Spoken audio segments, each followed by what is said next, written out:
بسم اللہ الرحمن الرحیم۔ اصلاح ٹی وی میں ناصر اقبال کا آپ کو سلام۔ سامعین محترم، ہمارا آج کا موضوع ہے رضا میں راضی۔ سامعین کرام، اللہ تعالی ہمارا خالق ہے اور ہم اس کی مخلوق۔ ہمارا اللہ سے تخلیق کا تعلق ہے۔ اس نے ہمیں تخلیق کیا ہے اور اس تخلیق کی بنیاد محبت ہے۔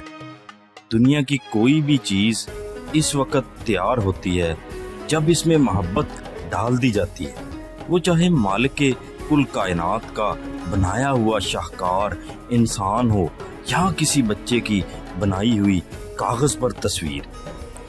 ہر چیز کی تخلیق محبت سے ممکن ہے۔ اللہ تعالیٰ نے ہمیں بے انتہا محبت سے تخلیق کیا ہے۔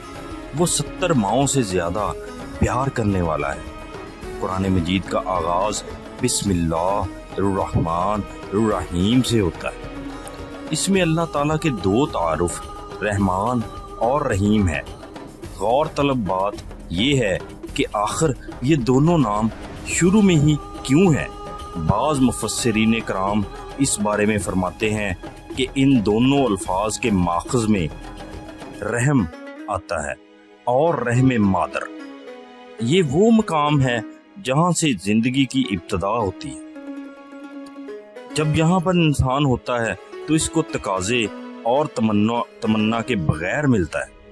جب ہماری تخلیق شروع ہوتی ہے تو ہمیں ہماری ضرورتوں کے مطابق رزق ملنا شروع ہو جاتا ہے اور ہماری نشو و نما کے اسباب بھی پیدا ہونا شروع ہو جاتے ہیں۔ سوچنے کی بات ہے کہ ہماری زبان پر الفاظ آنے سے پہلے ہی وہ ہمیں رزق عطا کرتا ہے اور ہماری تمنا کے بغیر ہماری ضروریات پوری کرتا ہے۔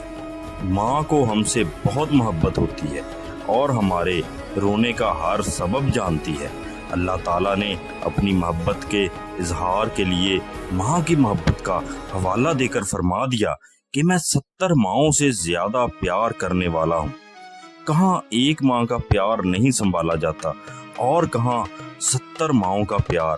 70 ماؤں سے زیادہ پیار کرنے والا وہ رب کیسے چاہے گا کہ اس کا بندہ بھٹک جائے، پستیوں میں چلا جائے یا پھر گمراہ ہو جائے؟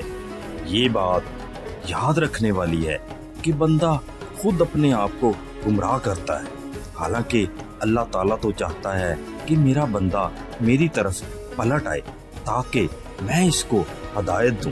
اللہ تعالیٰ سے محبت کے لیے ضروری ہے کہ دین کو سطحی حد تک نہیں بلکہ پوری طرح سمجھا اور اس پر عمل کیا جائے۔ ہم جو کچھ کرتے ہیں اس کا مرکز و محور اللہ تعالیٰ کی رضا ہونی چاہیے۔ اگر ہماری عبادت، سجدے، ہمارا صوم و صلات اور حج و عمرے اللہ تعالیٰ کی رضا کے لیے نہیں ہے تو پھر یہ عبادات کسی کام کی نہیں۔ ہم اللہ تعالیٰ سے اپنی محبت کی تجدید نہیں کرتے۔